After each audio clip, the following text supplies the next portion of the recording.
Muito boa noite. Estamos iniciando mais uma live dessa série que intitulamos O Propósito da Família. E a ideia dessas lives foi não apenas promover a nova edição do livro Propósito da Família, né? Fizemos uma edição especial comemorativa dos 100 mil exemplares da primeira edição, mas decidimos que, já que a ideia é promover a mensagem, né, e não meramente um livro, um produto, decidimos fazer uma série de lives com amigos que pudessem também falar ao nosso coração, nos abençoar, né, ministrando, compartilhando a palavra, interagindo um pouquinho aí, num bate-papo de início, respondendo algumas perguntas no final.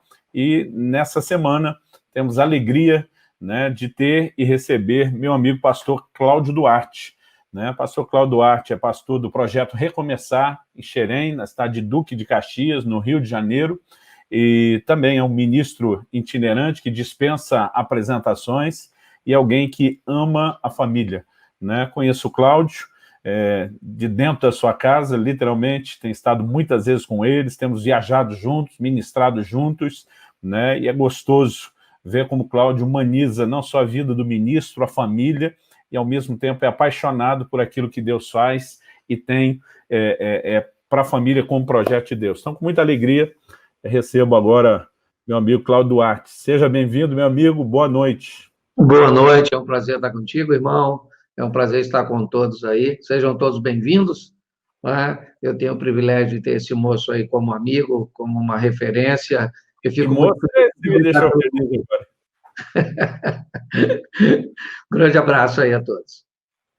Então, Cláudio, um dia desses, alguém inocentemente, eu diria, até porque deu para perceber que ele não te conhecia, ele estava movido pelo que ouviu outros falarem, né? E ele veio me fazer uma pergunta, esse rapaz falou: ô, Subirá, eu soube que você tem levado o pastor Cláudio Duarte a alguns dos seus eventos. Falei, tenho sim.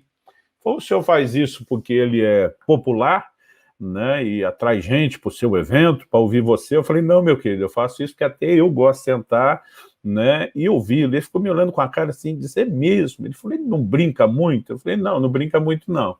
Ele brinca o suficiente para, além de nos edificar, nos divertir. E eu lembro que eu tive que explicar para ele aquela dinâmica, né, de como até quem às vezes te encontra fora do contexto do púlpito, te acha um pouco retraído, tímido. Fala, isso é uma estratégia que Deus deu para aquele, né, toque de uma forma muito especial até o não cristão, né? Mas comecei a conversar algumas coisas, ele me perguntando, e eu falei, cara, desde a primeira vez, eu lembro, eu já não sei há quantos anos a gente se conhece, mas a primeira vez te encontrei foi lá na embaixada em Balneário que a gente ministrou junto. Até então a gente tinha amigos em comum, ouvia alguns vídeos, às vezes o pessoal faz aquela coisa de cortar só a parte que eles querem rir, né? E eu já achava muito engraçado, mas eu me lembro já na primeira noite que o que me impressionou foi perceber que chega um momento, né, e você não só deixava de brincar tanto para aplicar a palavra, mas aquela sensibilidade, né, ao que Deus está fazendo no ambiente, no auditório, como o Espírito Santo está se movendo. Eu já vi você pregar a mesma mensagem em ambientes diferentes, com comportamento totalmente diferente, e acho muito legal, né, que as pessoas, às vezes, possam saber esse outro aspecto, né? Não se trata de mera performance, embora ninguém vai negar que você é um comunicador incrível, né? Mas conhecer de perto tem me inspirado cada vez mais. Eu sempre sou muito abençoado também com as suas ministrações. Então, quero começar dizendo isso, né? Aprecio o que Deus te deu, aquilo que você tem, o que você vive dentro e fora da sua casa. E eu estou muito feliz, né, de ter uma voz que tem feito diferença falando sobre família, como você aí, para o nosso Brasil, não só no círculo de amigos, mas participando dessas lives com o nosso intento aí de promover justamente a visão de famílias fortes. Então, daqui a pouquinho vou pedir para você, né, compartilhar o conosco. Antes eu vou ter um bate-papo breve, jogo rápido com você, mas eu queria começar só falando aqui, né, do livro que eu anunciei, O Propósito da Família, né? É um material que nós temos divulgado. Quando chegamos nessa faixa aí dos 100 mil exemplares, a gente decidiu fazer uma edição especial aí de luxo, né? Capa dura, a gente está distribuindo ela, deu para ver num vídeo, quem estava assistindo antes da live começar, a gente deixou aí alguns vídeos, né? Eu assinei toda essa primeira edição e a gente está incluindo também nela um curso, né? Quando a pessoa abre, estou mostrando aqui o verso, que é a propaganda de um livro novo que está para sair, Como Flechas, que é sobre criação de filhos. Nós temos também um curso online, que eu gravei ele especificamente para o relançamento desse livro. São 12 lições sobre família, muitas delas, né, assuntos que não estão no livro, e a gente está colocando isso tudo no combo, né, para poder abençoar aí quem adquiriu o livro. A ideia é não só quem não conhece o livro poder ser exposto a uma das mensagens mais importantes que Deus nos deu, mas é que mesmo aqueles que conheçam possam também presentear, abençoar a vida de alguém, né? E, além de que, a gente sempre destaca isso nas lives, a venda dos nossos livros também nos ajuda a manter os projetos de ensino. Então, de vez em quando nós vamos falar, vai aparecer aí no pé da tela um QR Code, né? Um link que você também pode acessar, se de repente está assistindo no próprio telefone, não dá para acessar pelo QR Code, é só digitar, né? De vez em quando nós vamos colocar isso aí de novo. Então, para não ficar falando toda hora do livro, a gente tenta falar no comecinho, um pouquinho no fim, e o que a gente quer é ouvir um pouco a palavra. Quanto tempo já, Cláudio, você e a Mary estão casados? Bom, nós estamos aí há 28 anos casados, indo para 29. Agora, em 2021, nós fazemos 29 anos de casados. Coisa boa. 2 filhos e um neto. A contagem do aumento da família é essa, né? E 2 filhos e um neto e uma nora, né? E uma nora, senão não tinha o neto. Veio uma filha junto com o casamento, acabou trazendo uma menina, né? Uma mulher, só tinha homem aqui, fora a esposa, então também foi um presente de Deus à nora. Ô Cláudio, uma vez eu te fiz uma pergunta e me surpreendi com a resposta, né? Eu lembro que eu te perguntei, cara, você tem um chamado específico para falar de família? E você até me falou, rapaz, eu comecei, não era nem como pregador para casais, para família, meu ministério começou com jovens, né? Mas eu lembro de um dia ter dito, cara, mas eu te dei uma comissão, né? Você toca nesse assunto por quê? Eu lembro que você relacionou isso com a sua própria história, né? Dizer que entender o modelo de Deus para a família foi algo assim tão importante no contexto que você veio, né? E ao mesmo tempo reconhecer a dimensão de necessidade das pessoas, e talvez isso foi virando o próprio clamor do povo, das necessidades, foi virando algo que foi te fazendo falar cada vez mais. Mas a gente vê de fato essa paixão, né? Eu cada vez estou aí em Xerém, sempre acompanho o desenvolvimento desse centro que você está construindo aí para poder trabalhar, restaurar, ministrar casais. Se você puder falar um pouquinho aí, né, sem precisar se estender muito, mas o que te move, né, até essa mensagem para as famílias? Bom, Subirá, eu acho que, no primeiro lugar,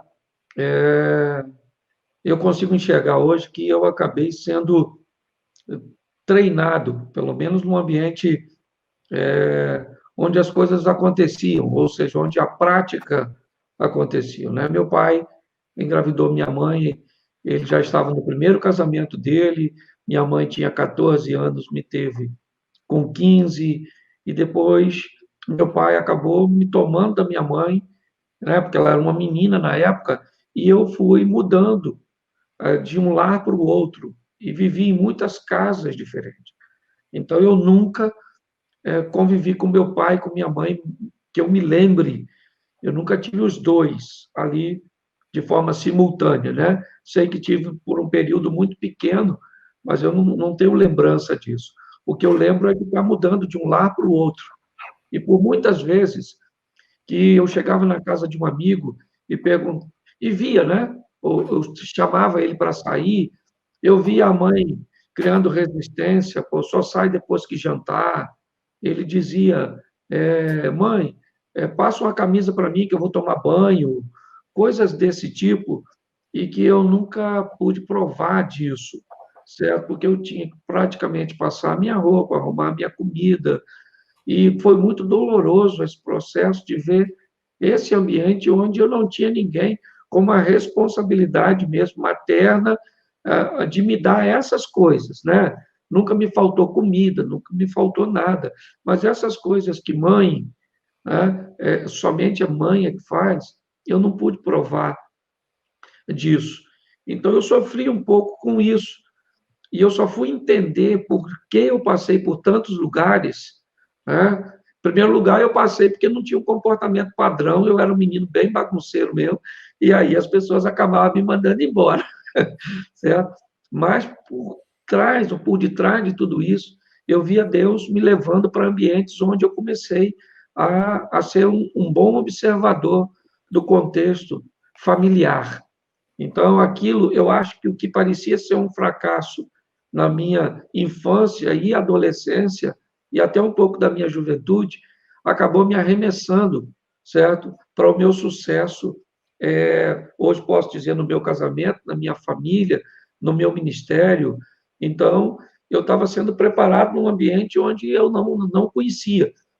E por isso eu fui trabalhar com jovens primeiro, acredito, e por uma mera coincidência, né, no início eu achei assim, ele, um preletor um dia que ia ministrar para a família na igreja, ele falta e o pastor pede para que eu fizesse a palavra, porque eu era bem-humorado. E ali começou a minha trajetória com o casaco, só foi crescendo, e quando eu vi que realmente eu tinha um chamado, né? Até porque a demanda começou a crescer, aí eu comecei a ler pessoas que falavam livros direcionados para a família e acabei caminhando e caindo nesse ambiente tão interessante e desafiador que é o ambiente familiar e principalmente conjugal. Bom, muito bem. Antes de você compartilhar aí a palavra que tiver no seu coração, eu queria só te fazer mais uma perguntinha, né? Levando em consideração que depois, é lógico, você se converteu, todos os valores foram mudando, mas qual foi o critério que te levou a escolher a Mary na época? Bom, na Você... verdade, foram dois, certo?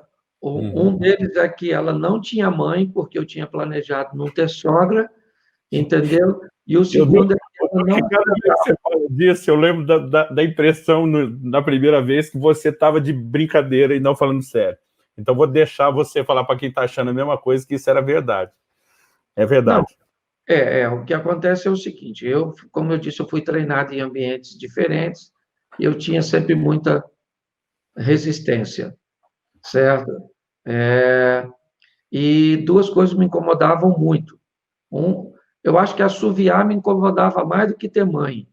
Eu não me casaria em hipótese nenhuma com a mulher que assoviasse, entendeu? Mas por que é besteira? É besteira para você. Então é o seguinte, quando você for casar, descubra os defeitos, não se preocupe com as virtudes, não, que com elas são fáceis de conviver. Não queira ninguém sem defeito, não, porque senão você vai estragar a vida da pessoa também, porque você tem. Mas o que você faz? Observe os defeitos que são toleráveis. E assoviar, para mim, não é tolerável. Eu não estou brincando, não. Parece brincadeira, mas não é. E isso é uma boa dica para você observar nas pessoas, certo? Eu não me casaria com uma pessoa que usa roupa, uma mulher que usa roupa curta, com um homem que chega tarde, com um homem que é grosso, com uma pessoa que fala palavrão, com uma pessoa que... Então, os critérios são seus. Eu peguei os dois meus. Não pode ter mãe, não pode assoviar, e pronto. E graças a Deus, vamos aí para 29, 30 anos, e está tudo dando certo. Louvado seja Deus. Louvado seja Deus. Até porque o Senhor fez toda a diferença aí na vida de vocês, né? É gostoso ouvir tanto seu testemunho como o da Mary e tudo que Deus tem feito na vida de vocês. Bom, sem discutir o mérito de por que você não queria ter sogra, vamos te deixar à vontade aí, se você quiser compartilhar algo. Eu queria só antes, lembrei de falar isso, nós temos aí no nosso Ministério Orvalho uma escola online com muitos cursos, né? A gente tem curso de capacitação para a vida cristã, capacitação doutrinária, ministerial, mas nessas áreas de capacitação pessoal e vida cristã, a gente tem alguns cursos na área de família.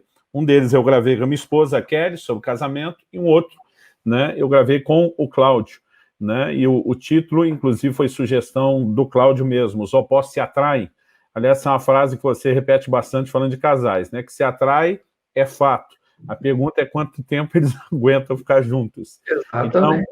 a gente gravou um curso aí, cada um, né, abordando o mesmo assunto, a gente dá uma aula o Cláudio, outra aula eu, depois muda o assunto, uma aula o Cláudio, outra aula eu, e a gente fala muito dessa dinâmica dos relacionamentos, né, desses desafios. E eu gosto muito de te ouvir tratar não só com humor, mas com muita honestidade e praticidade essa questão dos desafios do relacionamento. Porque, às vezes, a gente percebe que um pouquinho de sabedoria, não diria nem inteligência, né? Sabedoria. Porque, às vezes, você tem gente de um QI alto, tem gente que tem conhecimento, mas a sabedoria é aquela coisa de como usar o seu conhecimento de forma dosada, né? E a gente vê muitos conselhos, né, muito práticos. Aliás, tem falado bastante disso, sobre alta performance ultimamente. Então, se você quiser comentar alguma coisinha, Cláudio, seja aí sobre o curso, a dinâmica dos relacionamentos, o desafio, fala um pouquinho disso antes. Você tem uma história que você conta lá do cachorro em casa, que eu achei o máximo. Se isso não for a sabedoria do alto, para a gente resolver de forma prática os relacionamentos, eu não sei o que é.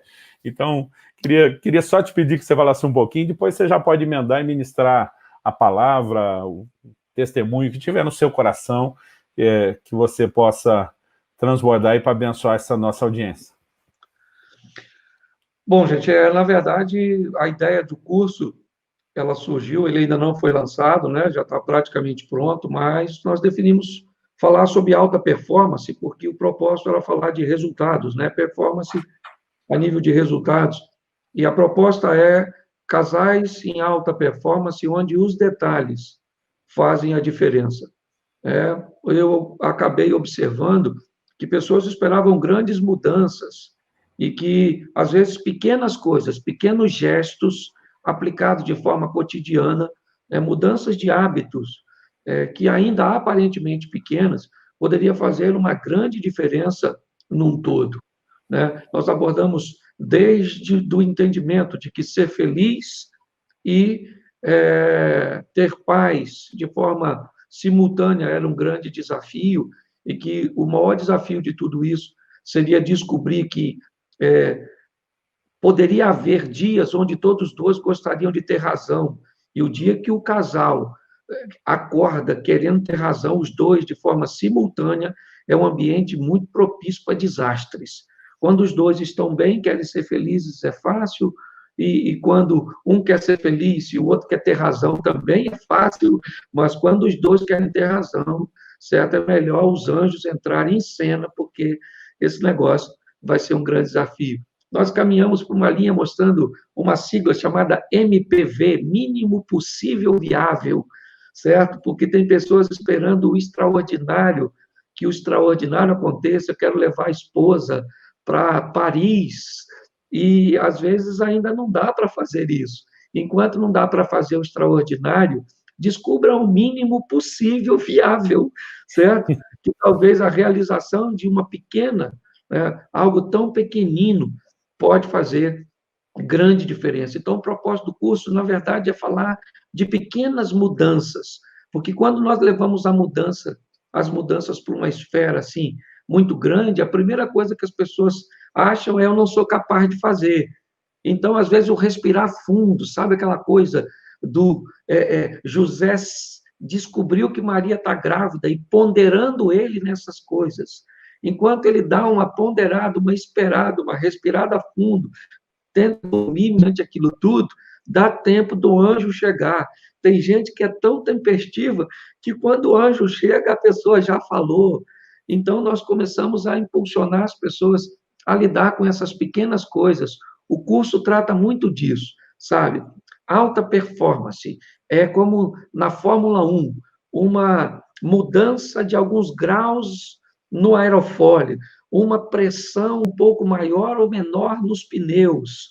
É algo bem pequenininho que faz a diferença entre o fracasso do sucesso. Então, o curso tem essa tônica, né, dessa maneira bem-humorada minha aí, né, não sou tão profundo como o mestre Luciano, até porque se eu for... Às vezes eu estou conversando com o Luciano, ele fala umas coisas comigo que eu vou entender os 15 dias depois, entende? De tanta profundidade. Mas é muito legal isso, eu gostaria de recomendar a você, daqui uns dias eu vou estar lançando, acredito que o Luciano vai ter coragem de fazer aí uma divulgação para mim, Vou mas... fazer, e nós vamos fazer outra live só para divulgar esse curso que eu estou ansioso. Eu tenho acompanhado aí alta performance, fantástico. Então tá jóia. Mas, bom, gente, voltando aqui, eu gostaria de conversar com vocês, vou fazer uma reflexão com vocês, e quero usar um texto por base, que é o segundo livro dos Reis, no capítulo 5, a partir do verso 1. Ele diz que Naamã era o capitão do exército do rei da Síria, e um grande homem diante do seu senhor, e de muito respeito, porque por ele o Senhor dera livramento aos sírios. E este homem era um herói valoroso, porém ele era leproso. E o verso 2 diz que saíram tropas da Síria e da terra de Israel e levaram presa uma menina que ficou ao serviço da mulher de Naamã. Eu quero fazer uma reflexão com vocês primeiro sobre essa questão, já que eu acabei de falar de alta performance, nessa questão de termos resultados positivos. Quando eu olho para a vida de Naamã, Naamã era um homem de muito respeito, não apenas na sua nação, mas nas nações vizinhas. Na sua nação, ele era um homem muito respeitado, porque nas mãos deste homem estava o controle, não apenas da segurança de qualquer tipo de rebelião ou de desconforto interno, como Naamã também controlava toda a situação externa. Na mão desse camarada estava a segurança daquela nação, daquele povo. Todos que olhavam para Naamã na Síria sabiam que ele era o responsável, que ele era hábil, né, de uma forma muito intensa em guardar, em proteger, não apenas da vida do rei e da família do rei, mas a vida de seus súditos, todas as riquezas, tudo aquilo que estava, né, que fazia parte da Síria, no que diz respeito à proteção humana, era Naamã. Então, quando aquele cara passava na rua, provavelmente, às vezes, no seu cavalo, na sua carruagem, né, todos que olhavam para ele viam nele um grande homem. Seu nível de relacionamento era extraordinário. Ele tinha acesso ao homem mais poderoso, né, de seu reino. Ele tinha acesso ao rei. Suas conexões, você vê que quando ele precisa de algo, ele vai até o rei, que manda uma carta para que ele vá ao rei de Israel. Então, no que diz respeito a conexões, no que diz respeito a relacionamento humano, as nações vizinhas sabiam quem Naamã era. Essa é uma grande verdade. E ele era ovacionado por aquilo, ele era respeitado por aquilo. Mas o verso 1 do capítulo 5 diz que ele era muito respeitado pelo Senhor em letra minúscula, dizendo do rei da Síria. Mas logo em seguida diz porque o Senhor em letra maiúscula. Talvez apenas por uma questão literal, certo? De colocar tudo nas mãos de Deus, né? Naquele período do Velho Testamento. Mas eu gosto muito disso, de entender que havia um propósito de Deus para a vida de Naamã. E não que ele fosse apenas alguém bem-sucedido no âmbito ou na visão humana. Naamã tinha um problema que provavelmente aparecia dentro da sua casa. Provavelmente montado num cavalo, envolto numa couraça, numa armadura. A lepra desse homem não aparecia. Provavelmente, depois de uma batalha, todos os soldados de Naamã voltavam para casa para abraçar suas esposas, seus filhos, para comemorar a vitória, né, contra uma nação inimiga que venceram, que romperam, e agora, diante de suas famílias, sem suas armaduras, sem toda aquela estrutura bélica. Mas quando Naamã removia aquilo, provavelmente a sua lepra aparecia. Tirar a armadura, ou seja, quando chegar em casa, onde ele não precisaria daquilo, ele via exposto, né? Sua mulher olhava para ele e sabia que ele tinha um problema que a espada de seus soldados não podiam solucionar. Naamã tinha um problema que toda a sua estratégia, né, de batalha, toda a sua expertise não era capaz de resolver. Ele tinha uma doença degenerativa, algo que o separava dele mesmo, né? Porque ele ia perdendo a possibilidade de perder os pedaços, de perder a sensibilidade. E isso aparecia dentro da sua casa. Quando ele tirava, né, sua esposa podia ver, porque na verdade é nosso lar, é a nossa família, são os nossos filhos. Esses dias eu estava num evento e eu perguntei às mulheres quem gostaria de uma hora bater um papo com a minha esposa. E muitas mulheres levantaram as mãos e eu perguntei no púlpito se vocês tivessem que fazer uma única pergunta para minha esposa, qual seria? E a pergunta é: o pastor Cláudio é em casa do mesmo jeito? Ele é isso aí mesmo? Ou é apenas... Ou seja, todo mundo queria saber como é que eu sou em casa, porque todo mundo sabe que em casa a máscara cai, em casa as coisas, né, a realidade aparece. Então, quando Naamã voltava para casa, sua esposa, sua família, né, olhava para aquilo. E eu acho que ele tinha um bom casamento, é verdade, porque se a mulher dele, quando começa a descobrir que há uma possibilidade de cura, e Naamã não fosse um bom esposo, provavelmente a mulher de Naamã tinha falado para a garotinha: cala essa sua boca, fica quietinha, porque esse miserável morre já já. Nós não temos informações sobre o casamento dele, mas provavelmente era um bom casamento. Mas mesmo a mulher de Naamã não tinha como fazer nada por ele, não tinha. Certo? Seus soldados não podiam, o rei de Israel não podia, mas um dia ele vai, né, o rei da Síria não podia, mas um dia ele vai a uma batalha contra o povo de Deus. Olha que coisa interessante. Ele vence uma batalha contra Israel e ele leva para a casa dele uma menina que vai trabalhar na casa dele.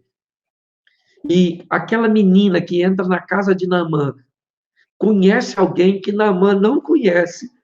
A rede de relacionamento daquela menina não é tão grande.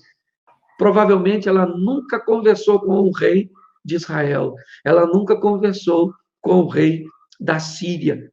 Talvez ela trocou poucas palavras com o próprio Naamã, devido ao distanciamento do cargo que ela ocupava.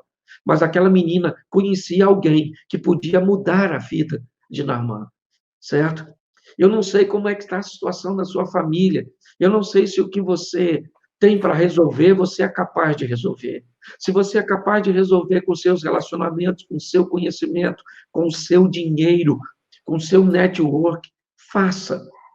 Mas muitas vezes vai aparecer na sua família, vai aparecer nos teus filhos, no teu casamento, vai aparecer na sua história, problemas que você não será capaz de resolver. E aí é muito importante, né, você descobrir quem frequenta a sua casa. Na casa de Naamã havia uma menina que levava a esperança para Naamã. E essa menina, ela leva, né, a esperança de uma cura para esse camarada. Era impossível, mas provavelmente a Bíblia diz: a fé vem pelo ouvir e ouvir a palavra. Essa menina leva a esperança, o sonho dele, provavelmente o sonho de sua esposa, era ver Naamã restaurado. E ele acaba acreditando. Na verdade, me parece que a menina acredita, influencia a mulher de Naamã. A mulher de Naamã, como todas as mulheres, normalmente, na hora de Naamã dormir, ela pegava Naamã e dizia: meu amor, escuta aqui, eu quero conversar. Vamos falar agora. E a menina falou que tem uma esperança para você. E aquilo acabou, acredito, dia após dia, acabou entrando no coração de Naamã. E a notícia chega até o rei. E Naamã junta algumas pessoas para ir com ele até Samaria. Ele vai falar, ele sabe de sua influência, e ele então pega a carta do rei da Síria para levar ao rei de Israel. É o que ele entende, a sua rede de relacionamento. Mas quando ele chega lá, o rei não pode fazer nada por ele, e ele é enviado à casa do profeta, que a menina havia indicado. Ele se decepcionou muitas vezes, como muitos de nós nos decepcionamos às vezes, quando nutrimos expectativas e as depositamos em lugares errados. Naamã ficou muito decepcionado com o rei de Israel. Mas agora ele vai para a casa de Eliseu. E ele tem uma expectativa de que as coisas vão acontecer segundo o seu modelo. É verdade. E de onde esse camarada está vindo? Onde é que ele descobriu que poderia vencer aquela batalha? Não foi no seu quartel-general, não foi mediante aos seus soldados, não, foi dentro da sua casa, certo? Aquela menina, na verdade, hoje, ela representa o evangelho, a palavra de Deus. Aquilo que quando levamos para nossa casa e damos voz ativa, voz que vai ser ouvida, uma leitura que vamos nos permitir que fale ao nosso coração de verdade. Ela vai nos direcionar a uma solução. Agora, Naamã está lá, né, em Samaria, e ele vai se encontrar com um profeta, e o profeta não recebe, e diz para ele dar os 7 mergulhos, e ele fica muito indignado e quer voltar para casa. Mas Naamã me parece que faz boas escolhas para as pessoas que vão andar com ele. Esses dias eu vi algo que me deixou muito impactado. E dizia assim: quando alguém falar mal, ou vier te contar que alguém falou mal de você, pergunta para essa pessoa como a pessoa que falou mal a seu respeito ficou tão à vontade para falar mal a seu respeito na frente dela. Eu estou Certo? rindo que eu tinha visto o post. Eu Na vi antes verdade, de você contar que eu já sabia o que vinha. o que acontece é que agora, novamente, sabe, essa questão de andar em boas companhias, quando esse cara está desanimado, quando ele está a fim de voltar para casa, ainda doente e leproso, ele está com a turma, sabe? Quem você vai permitir acessar a sua intimidade, estar perto de você, você vai chamar de amigo, certo? Esses dias alguém me perguntou, pastor, com qual o critério que você usa para aceitar alguém como amigo? Eu digo, a primeira coisa que eu procuro descobrir é quem é ou quem são os amigos do cara que quer ser meu amigo.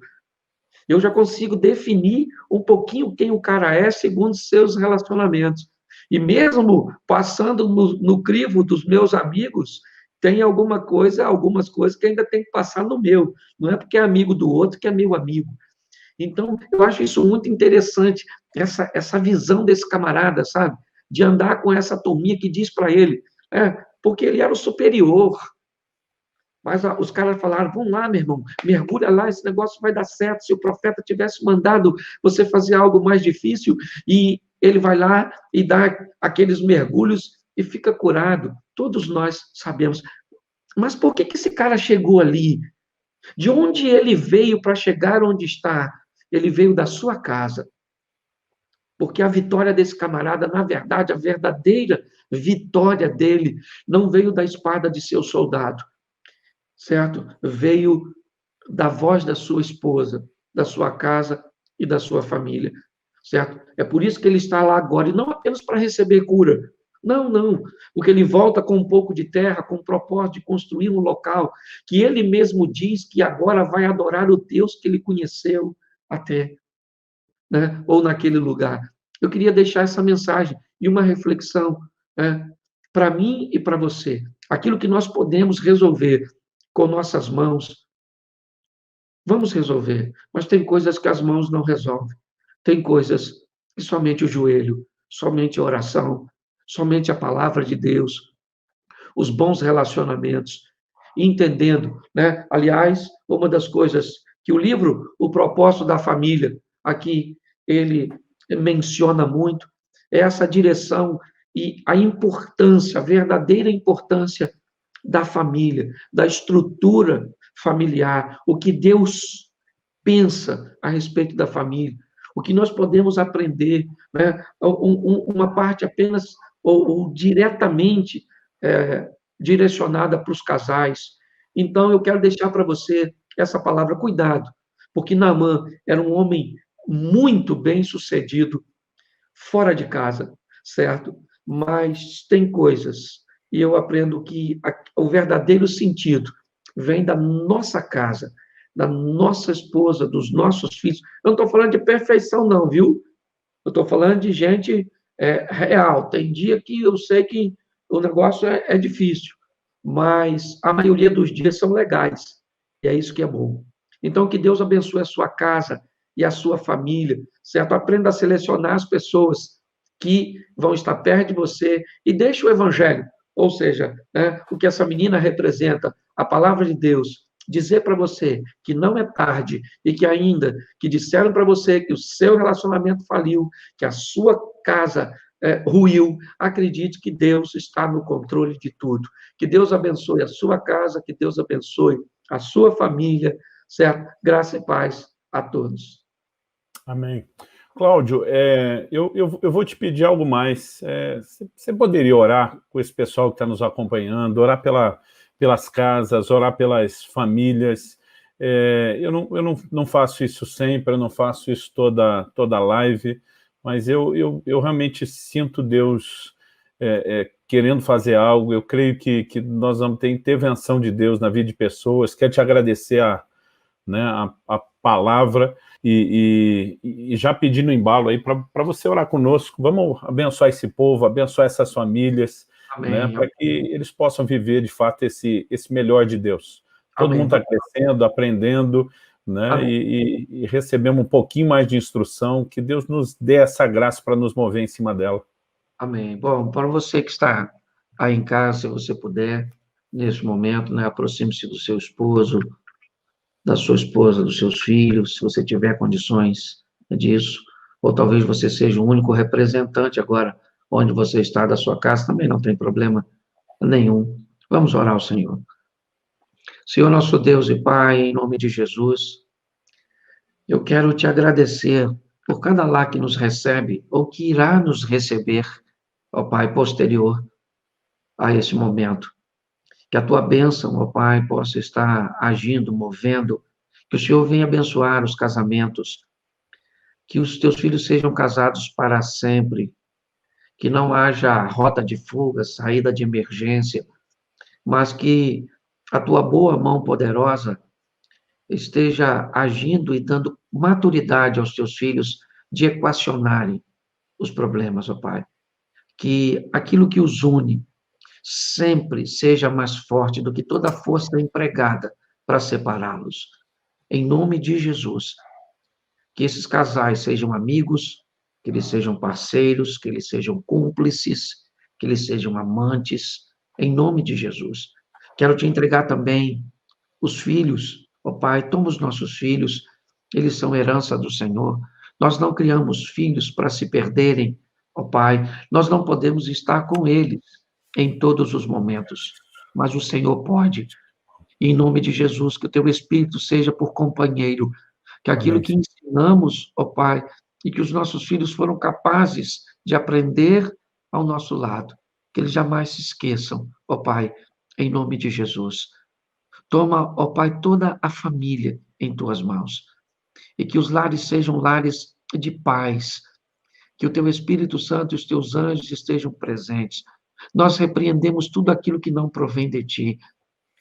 Quer, ó Pai, falência financeira, divórcio, homossexualidade, pedofilia, violência doméstica.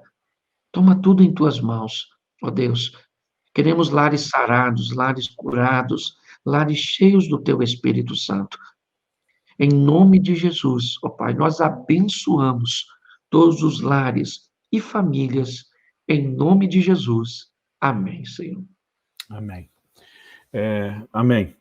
Vou pedir para você que está nos acompanhando, se quiser nessa hora dar um print de tela, postar, compartilhar, fica à vontade, mas o mais importante, né, aqueles de vocês tiverem algumas perguntas relacionadas ao assunto da palavra do Cláudio sobre Naamã, né, ou sobre o contexto familiar, e quiserem começar a fazer, daqui a pouquinho nós vamos tentar responder algumas. E eu sempre comento aqui, Cláudio, que mesmo aquelas perguntas que não dá para responder, porque são muitas, nos ajuda a entender não apenas o dilema, mas a necessidade das pessoas. Então, até aquilo que a gente não consegue responder durante a live, pelo menos nos ajuda a entender cada vez melhor, né, o que são as dúvidas, os questionamentos. Então, quero encorajar você a fazer isso. Então, você já pode ir pensando, pode começar a escrever, né? Eu vou tomar aqui a liberdade de colocar rapidinho uma animação aqui, não deve dar 1 minuto, que fala a respeito do nosso ministério, o Ministério Orvalho. A gente trabalha, né, com o ensino da palavra, usando várias frentes, e a gente tem sempre tentado, né, divulgar que essa nossa presença, seja as redes sociais, a internet, tem um propósito, é comunicar a palavra de Deus. Então, né, aproveite enquanto isso, você está assistindo, pode escrevendo também a sua pergunta, em menos de 1 minutinho, né, eu volto. Acompanhe esse vídeo. Orvalho.com é um ministério de ensino ao corpo de Cristo. Atuamos em 4 frentes principais: a edição e produção de livros, a produção de conteúdos em nossas plataformas digitais, a escola bíblica à distância e conferências que tem preparado pastores, líderes e apaixonados pelo reino de Deus. São milhares de pessoas alcançadas todos os dias. E isso só é possível porque nos unimos com você, que compartilha, que financia, que adquire os nossos materiais. Participe de forma ativa do Ministério Orvalho.com. Acesse orvalho.com e nos ajude a destilar ainda mais a palavra de Deus. Maravilha. Bom, Cláudio, antes da gente passar para as perguntas, eu queria mandar uma mensagem para o Everton Fernando, que está nos assistindo lá de Paraná. O pessoal deve ter percebido que, às vezes, quando o Cláudio está ministrando, eu baixo um pouquinho os olhos, porque eu tenho uma câmera mais alta que o computador, e de vez em quando a gente está tentando acompanhar aqui os comentários. Ele mandou uma mensagem falando como aprende com o ministério, expressando, né, gratidão, e disse que o único motivo pelo qual não iria comprar o kit do livro da família ainda é porque no momento está desempregado. O Everton, eu não quero usar a dificuldade que você está passando para a gente fazer média de promoção do livro, não. Mas eu senti muito forte de Deus, eu fiquei orando bastante aqui enquanto o Cláudio falava, né? Alguém da nossa equipe já está entrando em contato com você. Eu quero não só te dar o livro do Propósito da Família, eu vou te mandar alguns outros materiais, mas eu quero te dar uma palavra. Eu não sei se você entrou nessa live pedindo alguma coisa para Deus, um sinal, né? O Senhor é contigo, Ele vai mudar a sua sorte, Ele vai fazer algo em seu favor, né? Eu quero não é apenas só te encorajar, não. Eu quero realmente provocar você a acreditar e compartilhar depois, né? Acredito numa reviravolta acontecendo na sua vida. Então, quero aí te abençoar, te encorajar, te fortalecer em nome do Senhor Jesus. Né? Eu sei que, às vezes, em momentos como esse, começa mais gente, diz, quero ganhar. Não é um momento brinde, gente. Eu quero fazer isso mesmo. Eu entendo que talvez para ele vai ser um sinal, uma confirmação, para ele vai ter mais sentido, é muito mais do que um presente, né? É como se Deus tentasse te dizer, eu estou te enxergando, eu estou te vendo no meio de todo mundo, e eu queria que você pudesse receber essa mensagem aí de carinho, de encorajamento, ok? Cláudio, eu quero começar aqui, te fazer algumas perguntas, ela vai aparecer no rodapé. Vamos lá, gente, cadê as perguntas? Elas vão aparecer aí no rodapé. Para quem entrou depois, quando estou procurando aqui a mensagem, vou pedir para o nosso pessoal colocar o QR Code para o acesso ao nosso livro, o Propósito da Família, né? E também o link aí que você pode acessar para adquirir o material. Enquanto isso, deixa eu ver aqui. As perguntas estão entrando. Isso aqui é uma pergunta que eu ouço bastante e eu quero passar para você, Cláudio. Vamos lá.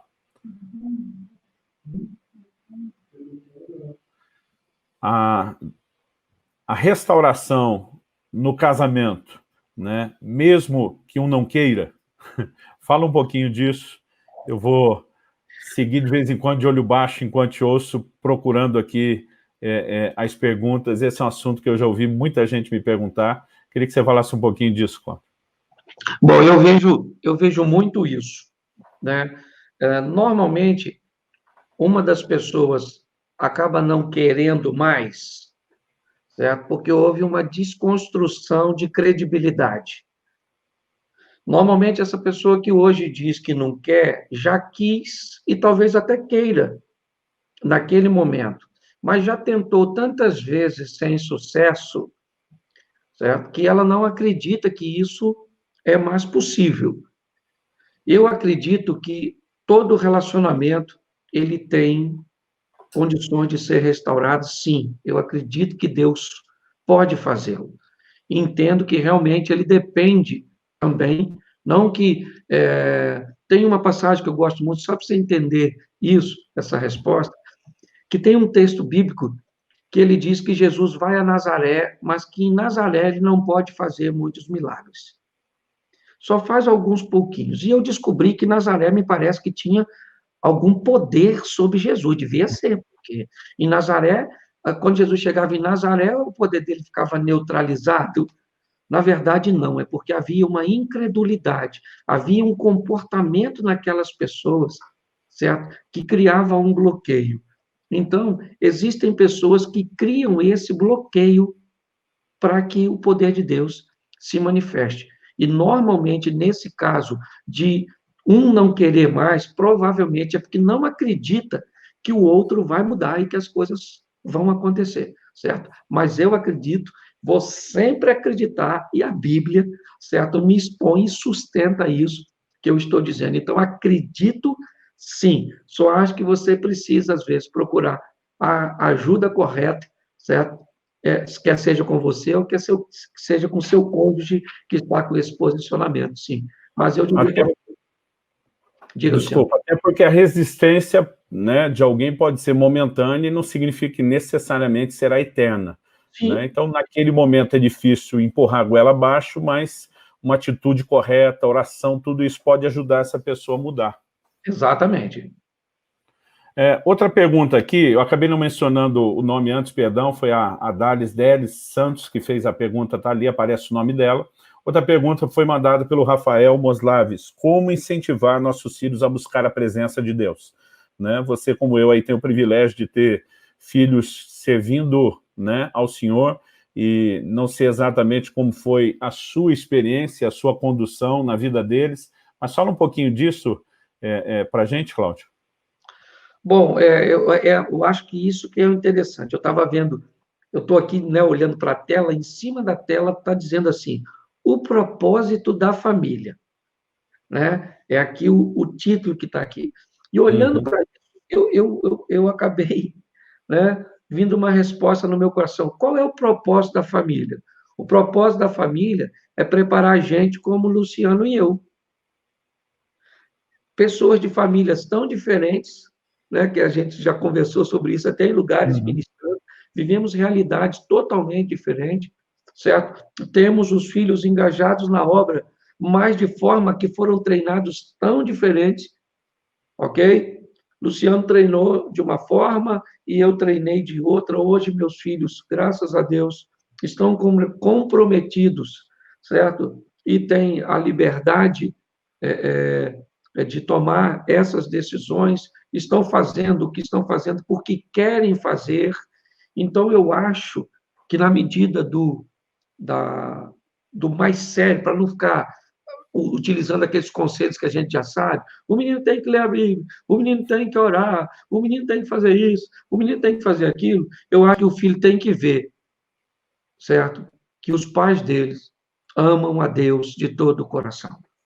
Os filhos têm que ver que os pais não são perfeitos, mas que estão dispostos a andar com Deus. Eu acho que a maneira que nós temos, né, em primeiro lugar, é oferecer um bom testemunho e, em segundo, oferecer uma boa proteção, porque às vezes testemunhamos bem, mas criamos um ambiente onde os nossos filhos acabam se relacionando ou tendo relacionamentos tóxicos, e isso inevitavelmente pode corrompê-los. Eu posso estar falando para alguém aqui agora que tem um comportamento cristão extraordinário, mas às vezes não conseguiu em algum momento criar uma linha de proteção, e acabou vendo seu filho se perder. Então, eu digo, quer incentivar seu filho a buscar a Deus, deixe seu filho ver que Deus frequenta a sua vida, que Deus está na sua história, porque eu acho que é o maior motivador, certo? Como eu disse, eu poderia falar assim, olha, não, bota seu filho para ler a Bíblia, bota seu filho para orar, leve seu filho para todos os cultos, fazem isso tudo é muito importante, mas muito mais do que isso, certo? Eu acho que o que fez a palavra da menina lá na casa de Naamã valeu o que valeu foi o estilo de vida que ela resolveu adotar, né, naquela casa. Então, é o que eu aconselharia a você aí de uma forma bem prática. Amém. Muito obrigado, Cláudio. Um dia perguntaram para mim e para a Kelly, a gente estava compartilhando uma live que estamos escrevendo material sobre criação de filhos, alguém perguntou assim, fale vocês dois aí quase junto, que vocês acreditam são uma das coisas mais fundamentais. E a gente repetiu em coro, né? Exemplo. Quando eles veem Deus na nossa vida, isso vai inspirá-los, né? Então, estou de acordo com você. Antes de colocar uma próxima pergunta, você já falou bastante, mas quero acrescentar aqui o Kellington Atti, né, perguntou como apresentar a fé aos filhos, como mostrar de uma forma prática algo que vivemos por experiência. Eu acho que boa parte da resposta já veio, né, o exemplo, um dia perguntaram para Kelly, minha esposa, era um momento de adoração na igreja, e nossos dois filhos, Rael e Alice, eram bem pequenos, mas estavam assim, prostrados, né, deitados com a cara no chão, adorando a Deus, e a mulher foi falar com a Kelly e disse, puxa, como que vocês ensinam isso para crianças tão pequenas? E a Kelly falou, ensina o quê? Eu falei, não, olha a forma como eles estão adorando. Eu lembro que a Kelly, aquele jeitinho todo meio dela que você conhece, ela só sorriu e disse, bom, a gente faz isso. Né? Então, assim, não me lembro de nunca ter dito para eles que, né, você pode chegar nesse lugar, nesse nível de rendição, mas o exemplo fala muito forte. Agora, como vem a pergunta de apresentar a fé aos filhos, eu acho que isso tem muito a ver com a questão da idade, né? Então, assim, eu lembro que meus filhos eram muito pequenos, e a Kelly, assim, pequeno quando eu digo, tinham meses de idade, a Kelly apontava as cores, ela é uma pedagoga, né? Ela dizia vermelho, azul, amarelo. Eu lembro que um dia eu falei, amor, você acha que já está entendendo esse negócio? Ela falou, eu acho que ainda não, mas eu vou me exercitar, né, a ensinar, porque assim que eles começarem a entender, eu já tenho o hábito de estar ensinando, e aquilo mexeu comigo, né, porque muitas vezes a gente preocupa com algumas coisas que precisam ser transmitidas aos filhos, e às vezes não tanto com a fé, né, então assim, minha mãe compartilhou que eu tinha 3 anos de idade incompleto, eu vim de um ministério infantil, desses que encaminham as crianças na hora do culto, e a professora tinha explicado o plano de salvação, e Cláudia, entendi. Minha mãe trabalha com criança a vida inteira. Ela falou, olha, nunca vi alguém tomar uma decisão tão cedo, mas para mim aquilo foi algo sobrenatural, né? Então, assim, eu tinha 4 anos de idade, foi quando eu tive condições de decorar meu primeiro versículo, né? Diferente de você, eu cresci na igreja. Então, eu costumo dizer, a pais estão fazendo as perguntas, tem filhos pequenos que já têm um privilégio, como eu tive, que não foi do Cláudio, Cláudio proporcionou isso aos filhos, né? Vá falando de Deus, vá falando da fé, desde bem cedo, mesmo se você achar que eles não estão entendendo. Lembre que não adianta falar uma coisa e viver outra, como foi dito no exemplo, mas também essas explicações, numa linguagem simples, elas, na minha opinião, deveriam ser dadas desde bem cedo. Você tem algum conselho sobre isso, Cláudio? Você estava falando isso, essa questão das diferenças, né? Meu filho nasceu basicamente no ano que eu me converti. Então, não tinha nenhum ambiente preparatório para que ensinasse a palavra de forma tão cedo para ele, né? Ou para eles, até pela minha pouca experiência, né? Eu não vim de um lar cristão com essa formação toda, certo? Então, só para as pessoas entenderem, porque às vezes, talvez, você nasceu e tem toda uma estrutura, Luciano, mas talvez você não tem. E você pode pensar, só deu certo para o Luciano porque o avô dele era pastor, o pai era pastor, o irmão é pastor, e todo mundo é pastor, e na minha casa eu não tenho. Pois é, aqui em casa foi bem diferente, nós não conseguimos começar tão cedo, ok? Não tinha toda essa dinâmica, era uma questão de trabalho, era uma questão que acabava requerendo muito de nós, E nós ficamos, realmente, eu volto aí, certo? Eu gostei muito dessa questão de como apresentar a fé, certo? Bom, como é que eu vou apresentar aquilo que se revela no invisível, certo? É as pessoas, eles também começarem a dar uma olhada, que nós começamos a viver coisas que só o dinheiro não traria, as coisas deste mundo não podia ser apresentadas. Então, eles começam a ver os milagres, onde nós chegamos, o que nós conseguimos fazer, que tipo de promessa, e frequentando esses ambientes, as promessas começam a ir para eles. É um profeta que diz que ele vai ser pastor, que nosso filho vai fazer isso, e aquilo inevitavelmente, certo, vai alimentando. Então, manter ele nesse ambiente onde, né, a fé frequenta com frequência, certo? Eu acho que ajuda bastante também, certo? Apesar de também comungar com esse pensamento, Luciano, de entender essas etapas e fases aí, mas seja qual for, infância, adolescência, juventude, se vamos falar com a terceira idade, falarmos de uma forma que consigamos ser entendidos. Amém. Uma coisa sempre que eu gosto de falar é que Tiago, capítulo 1, diz: se alguém de vós tem falta de sabedoria, né, peça a Deus, que a todos dá liberalmente. A gente tem que estar sempre orando e pedindo de fato que Deus nos dê direcionamento, nos dê sabedoria, né? A gente vai sempre ensinando e compartilhando de acordo com a nossa história, mas a verdade, como o Cláudio disse, a gente tem histórias e contextos diferentes, mas quero deixar o encorajamento a todos os pais para sempre estarem orando, buscando de Deus, né, essa sabedoria do alto, né? Tem hora que eu ouço estratégias que eu digo, mas quem te ensinou isso? Ah, pastor, eu estava orando e de repente aquela ideia veio ao meu coração, veio forte, eu decidi agir assim. Eu lembro que uma vez nós fomos para um trabalho missionário na África, né, e a Kelly foi solicitada para acompanhar o Ministério Infantil, para ver se poderia ajudar, porque a vida inteira trabalhou com isso, mas eu lembro que ela chorava que só vendo aquilo tudo, a forma como uma moça que não tinha um prédio, estava debaixo da árvore, com um monte de criança, né, estava trabalhando sem nenhum recurso, nem didático, nem financeiro, não tinha nada para entreter aquelas crianças, mas ela sendo tão bem-sucedida naquilo, e a presença de Deus forte lá, aquele perguntou: quem te ensinou a trabalhar dessa forma com as crianças? E eu lembro que ela disse assim: olha, foi Deus. Quando eu assumi esse trabalho, né, ninguém me ensinou como eu iria fazer isso, e eu comecei a pedir de Deus a direção, e ela não veio de uma vez, e não escutei uma voz, mas eu percebi que aquilo era mais forte do que suas ideias, começou a fazer sentido, eu comecei a testar, né, e era impressionante como uma pessoa recebeu o recurso do alto. Então, às vezes a gente precisa acreditar um pouquinho mais, né, em declarações como essa, e orar mesmo, buscar de Deus esse direcionamento pessoal, porque às vezes a gente mistifica, achando que tem que ter uma visão espetacular, ouvir uma voz, né, mística falando conosco para ser Deus falando, e o Espírito Santo muitas vezes vai falar de forma simples, assim como o testemunho de salvação é simples.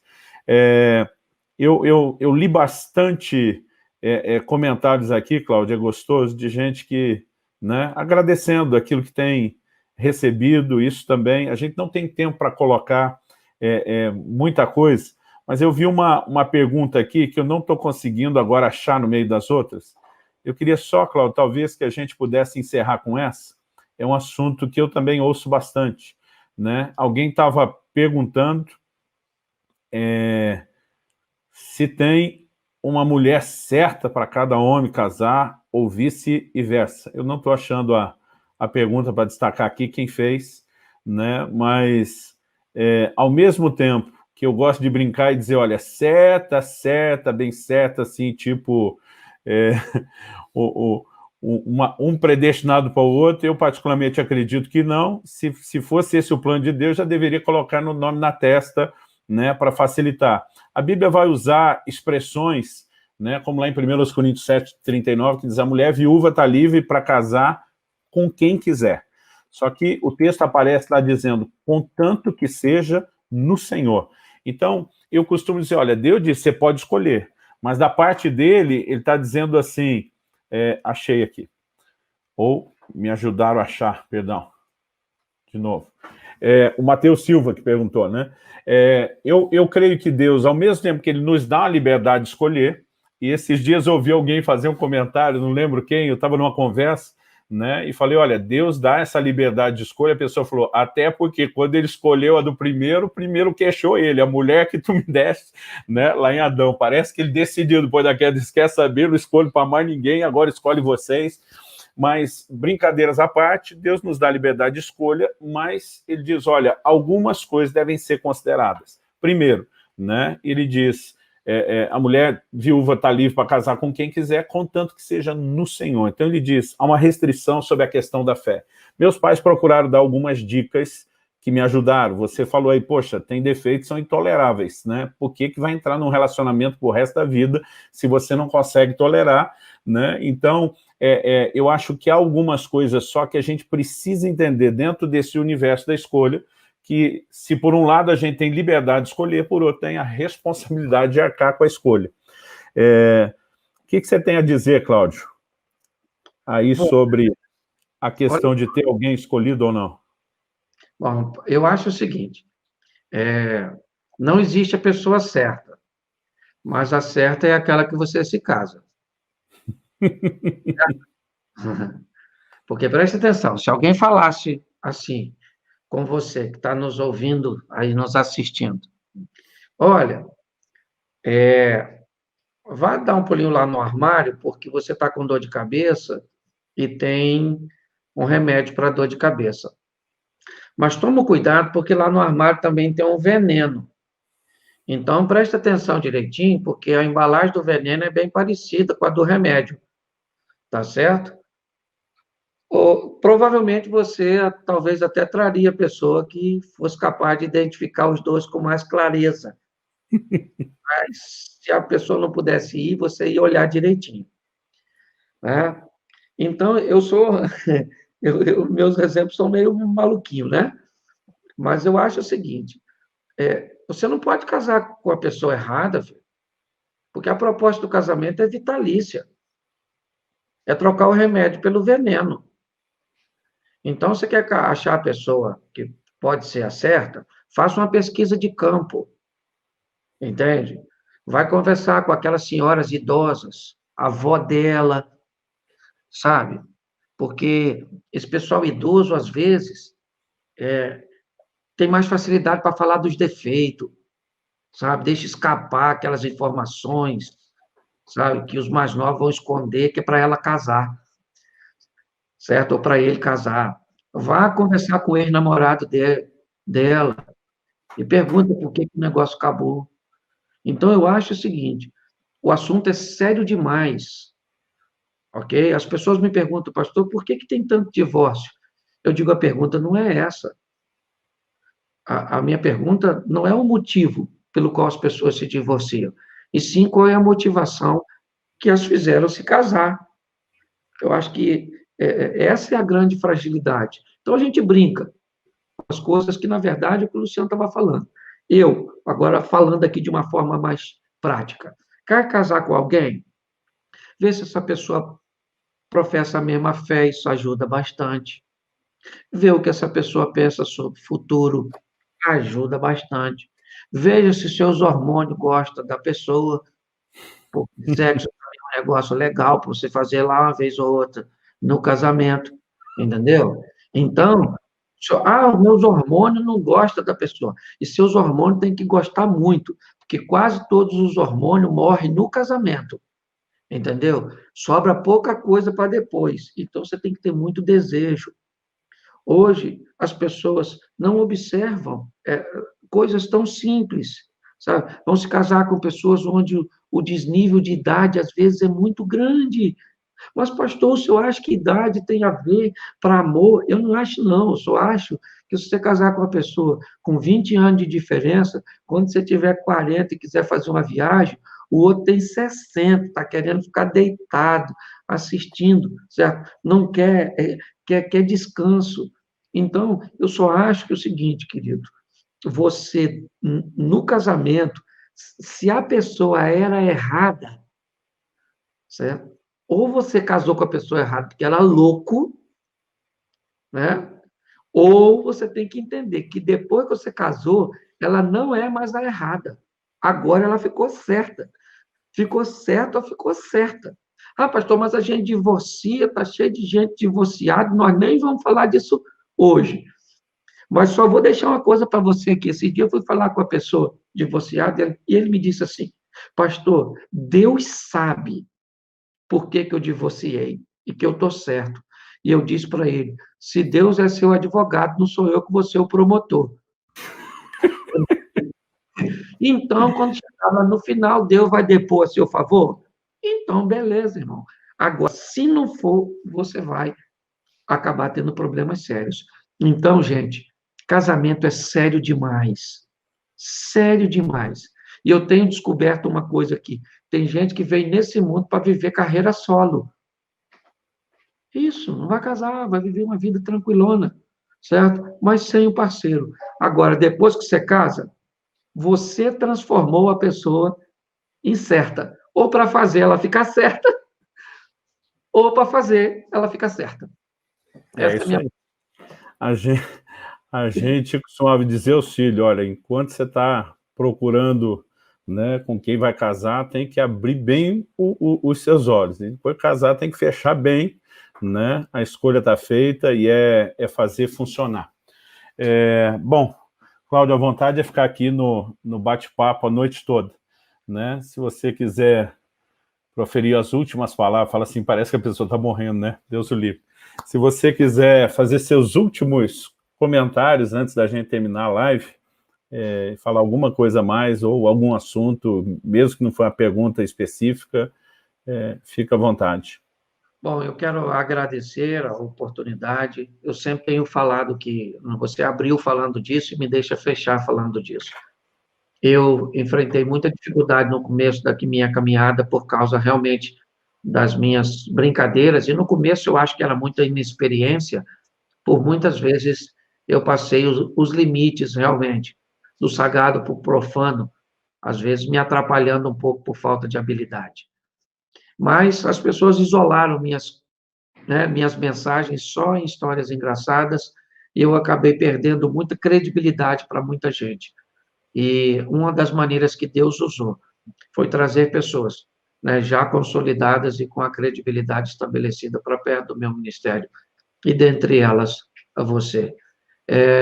Eu quero agradecer a Deus pela sua amizade, pela proximidade, né? E isso que eu falei é tão verdade que vocês viram que ele abriu contando uma história de alguém que o questionou, porque eu me levava, ok? Mas muito obrigado aí a todos, a gente está militando na mesma guerra, às vezes em frentes diferentes, né? Ele é um mestre no ensino, eu já sou, certo? Sou isso aí mesmo, ok? Ok, mas já trabalho com mais humor, com aquela coisa, né? Mas eu fico muito feliz. Que Deus abençoe a sua casa e que você consiga acessar, né? Como eu faço, como aqui a minha casa, meus filhos, né, acessam todo esse conteúdo da Orvalho e que tem sido uma bênção não apenas para mim e para minha casa, mas para a comunidade que eu pastoreio e para todos, né, que acessam. Um grande abraço, meu amigo, muito obrigado. Deus abençoe a sua casa, a sua família. Um beijão em todos. E a netinha está chegando. Está chegando, mês de setembro agora. Estamos assim. Parabéns aí, viu? Animadíssimo. Graça e paz, gente. Fique com Deus. Amém. Obrigado, Cláudio. Valeu. Né? Você me abençoa muito, não só no púlpito, sua vida, sua conduta, sua postura. Muito obrigado. Né? Eu vou pedir assim 30 segundinhos seu aí, sorrindo. Mantenha o sorriso seu fixo aí. Queria só dizer o seguinte, Nós, Ministério Orvalho.com, é uma associação sem fins lucrativos que tem essa ideia, essa proposta de promover o ensino bíblico. Então, no nosso site, o nome do ministério o endereço do site, orvalho.com. A gente tem muito conteúdo gratuito. De vez em quando a gente fala de um livro, de um curso, que são os únicos produtos que nós vendemos, porque eles nos ajudam a pagar a conta de tudo aquilo que é de graça, né? Então, há pessoas que, às vezes, mesmo sabendo que a compra dos livros nos ajuda a manter os projetos, as gravações, tem gente que sempre está perguntando como eu posso fazer para contribuir. Se você é alguém que quer cooperar com o Ministério, a gente sempre termina falando aí rapidinho sobre isso, né? Ou você pode acessar lá orvalho.com/cooperadores, ou procurar a seção cooperadores no link. Lá você vai ter informações, tanto se quiser, né, contribuir de alguma forma, né? Há também uma maneira de você se inscrever e ter uma ajuda recorrente. Tem gente que às vezes diz, não, vou comer uma pizza menos por mês e vamos ajudar os projetos de ensino.